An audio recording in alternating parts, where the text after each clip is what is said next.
Assalamualaikum warahmatullahi wabarakatuh. Alhamdulillah wa syukurillah thumma salatu wassalamu ala rasulillah amma ba'du. Para pemirsa kaum muslimin dan muslimat dimanapun Anda berada. Tema kajian kita pada hari ini adalah membangun zikir dengan fikir. Apa itu zikir? Mungkin istilah ini adalah istilah yang tidak asing bagi kita, walaupun dia berasal dari bahasa Arab, zikrun, tapi sudah diserap ke dalam bahasa Indonesia.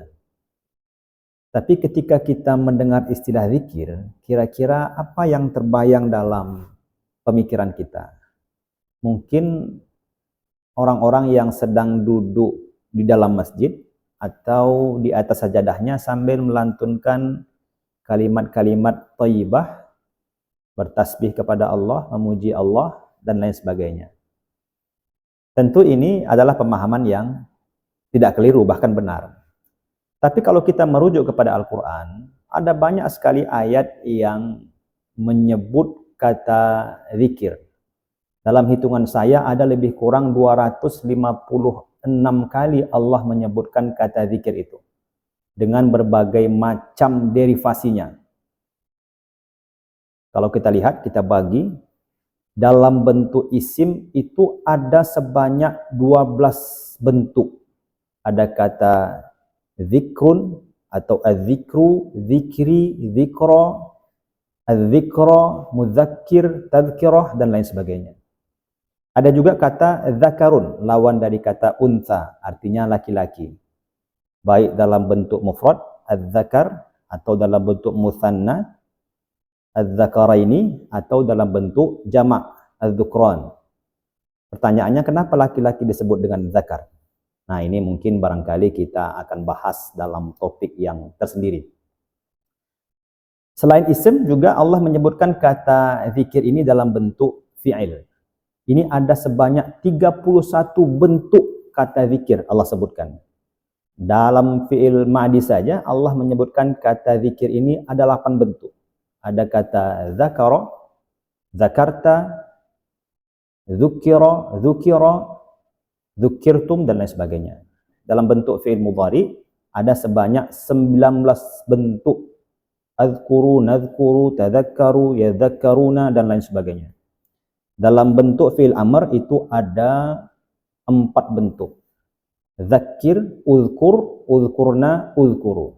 Sehingga seluruh kata zikir dalam berbagai derivasinya itu, baik dalam bentuk isim atau fi'il, disebutkan dalam 43 bentuk. Sangat banyak. Nah, dari banyaknya kata zikir yang disebut dalam Al-Quran itu, menunjukkan bahwa kita diperintahkan untuk memperbanyak berzikir atau mengingat Allah. Firman Allah Subhanahu wa taala dalam Al-Qur'an surah Al-Ahzab ayat 41, ya ayyuhalladzina amanu dzkurullaha dzikran katsira. Wahai orang-orang yang beriman, berzikirlah atau ingatlah kepada Allah dengan zikir yang banyak. Secara garis besar kita bisa membagi zikir itu kepada 4 instrumen. Yang pertama adalah az-zikru bil lisan, zikir dengan lisan atau lidah kita.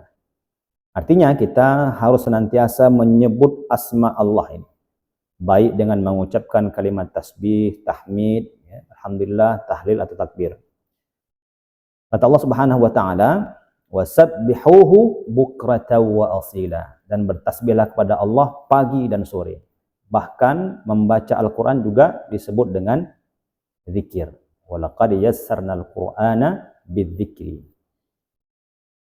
Nah, outcome atau hasil dari zikir bil lisan ini ada banyak sekali. Antara lain adalah membantu kita untuk bertutur kata yang baik. Kemudian, nanti ketika kita sakaratul maut, ini bisa menuntun kita atau lisan kita ini mengucapkan kalimat thayyibah. Makanya doa kita senantiasa, ya Allah, ketika aku mati nanti, tolong bantu aku untuk mengucapkan kalimat la ilaha illallah. Dan bahkan ketika di akhirat nanti, zikir ini bisa memperberat timbangan kita. Kata Nabi SAW, kalimatani khafifatani 'alal lisan.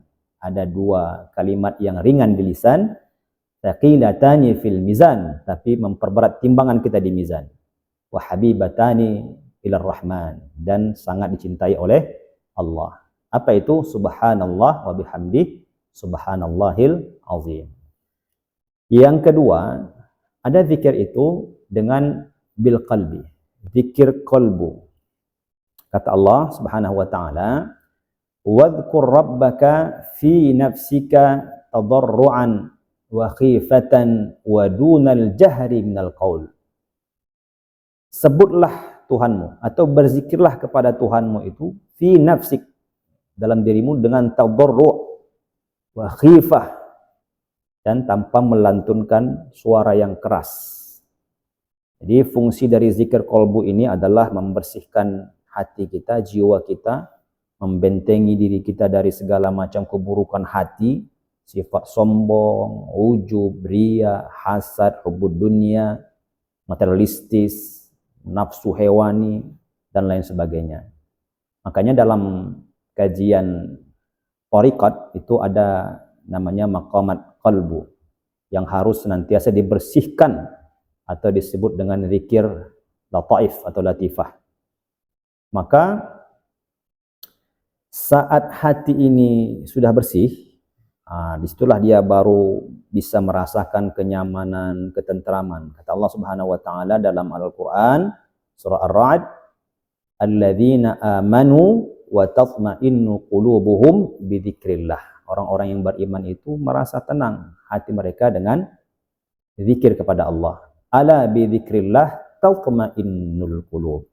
Sungguhnya memang berzikir kepada Allah itu menenteramkan hati. Nah, yang ketiga, ada zikir gerak atau perbuatan. Kata Allah Subhanahu wa taala dalam Al-Qur'an surah Ali Imran ayat 191, alladzina yadhkurunallaha qiyaman wa qu'udan wa 'ala junubihim. Jadi Allah memerintahkan kita untuk senantiasa berzikir kepada Allah, mengingat Allah dalam semua aktivitas gerak kehidupan kita. Dari mulai kita bangun tidur sampai kita tidur lagi. Dari mulai hal-hal yang kecil seperti makan atau bahkan ke kamar mandi, apalagi urusan berbangsa bernegara atau berkaitan dengan masyarakat. Ini harus senantiasa berzikir. Kita melaksanakan sholat itu disebut dengan zikir. Kata Allah Subhanahu wa taala, wa aqimis salata lidzikri, dan dirikanlah sholat untuk mengingatku. Jadi semua kita ini zikirnya beda-beda. Bagi pedagang, zikirnya tentu adalah mengingat Allah dalam timbangannya, dalam bisnisnya. Bagi karyawan, selalu berzikir. Artinya Allah ini ada dalam bilik kantornya, dalam kantongnya. Bagi para pejabat, zikir kepada Allah, bahwa Allah itu harus selalu ada pada tantangannya, kebijakannya. Jadi semua orang ini harus melaksanakan zikir dalam segala aktivitas kehidupannya. Nah, yang keempat, ada zikir pemikiran. Mungkin ini zikir yang sering kita mungkin lalai atau tidak tahu. Kata Allah Subhanahu wa taala, fas'alu ahlal dzikri in kuntum la ta'lamun.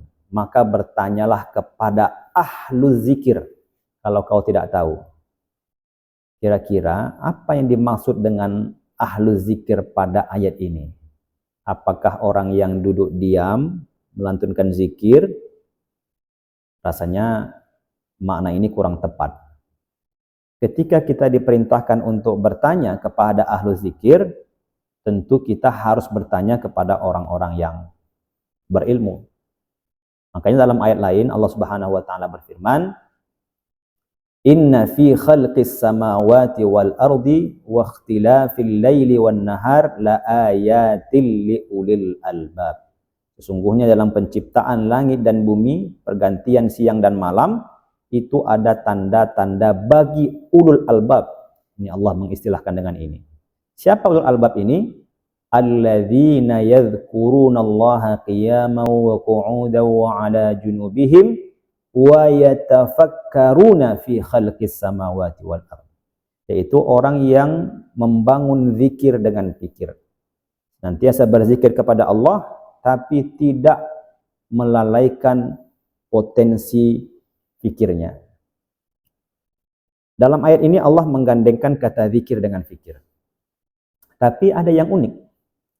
Ketika Allah menyebut kata zikir, Allah menggunakan kata yadhkurun. Tetapi ketika Allah menyebutkan kata fikir, Allah menyebutkan kata yatafakkarun. Di sini ada perbedaan. Yatafakkarun ini ada makna kesinambungan. Artinya, kita jangan pernah berhenti untuk terus membangun zikir dengan fikir. Nah, kalau 3 instrumen tadi, baik zikir bil lisan, zikir bil qalbi, zikir dengan perbuatan, itu outcome-nya atau hasilnya, output-nya untuk memperbaiki diri kita. Tetapi zikir dengan pemikiran ini lebih luas lagi objeknya, yaitu memperbaiki diri, masyarakat, dan seluruh alam semesta. Makanya kata Allah, Rabbana ma khalaqta hadza batila. Dengan zikir fikir ini kita tahu bahwa alam semesta yang luas ini, penciptaan langit dan bumi ini, tidak ada sesuatu pun yang batil dalam ciptaan Allah ini. Subhanaka faqina adzabannar. Maka dengan zikir fikir ini bisa menyelamatkan kita dari api neraka. Wabillahi taufiq wal hidayah. Wassalamualaikum warahmatullahi wabarakatuh.